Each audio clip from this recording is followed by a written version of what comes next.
Ayaw nating sa mga sinungaling. Ako po si Father Fiel Pareha at ito po ang ating segment, ang Daily Devotion, na kung saan tayo po ay magdarasal, magbabasa at magninilay kasama ng salita ng Diyos sa buong taon. Manalangin tayo. Sa ngalan ng Ama, ng Anak at ng Espiritu Santo. Amen. Halina, banal na Espiritu, liwanagan mo ang aming puso at isip, nang maunawaan at may sa buhay namin ang iyong salita. Amen. Our Bible passage for today is from the Gospel of St. Matthew chapter 5, verses 33 to 37, and I read it for you. Again, you have heard that it was said to those of ancient times, "You shall not swear falsely, but carry out the vows you have made to the Lord. But I say to you, do not swear at all, either by heaven, for it is the throne of God, or by the earth, for it is His footstool, or by Jerusalem, for it is the city of the great King. And do not swear by your head, for you cannot make one hair white or black. Let your word be yes, yes, or no, no. Anything more than this comes from the evil one." Gusto niyo po ba sa mga sinungaling? Hindi po natin gusto na tayo ay pagsinungalingan, hindi sabihan ng totoo o pagtaguan ng mga bagay. Ayaw natin sa mga sinungaling.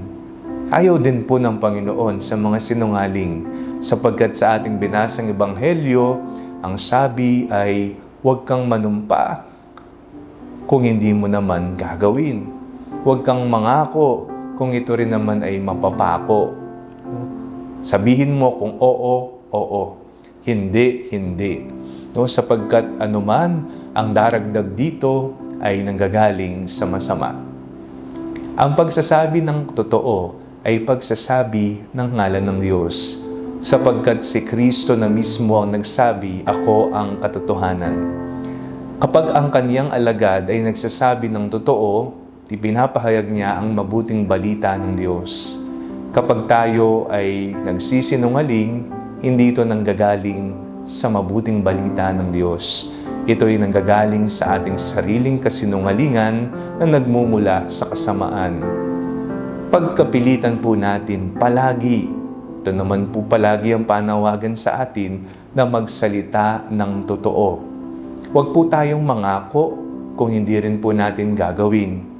Huwag po tayong magbitaw ng salita para lamang gumaan ang loob ng iba, kung hindi sabihin kung ano ang totoo. Sapagkat ang salita ng Diyos ay parang espada, patalim, matalas. Maaari itong magdisiplina kung kinakailangan at maaari din itong magbigay ng kapayapaan, lalong-lalo na sa mga natatakot at nangihinang kaluluwa. Oo kung oo, hindi kung hindi. Huwag magsinungaling, ipahayag ang katotohanan ng mabuting balita ng Diyos.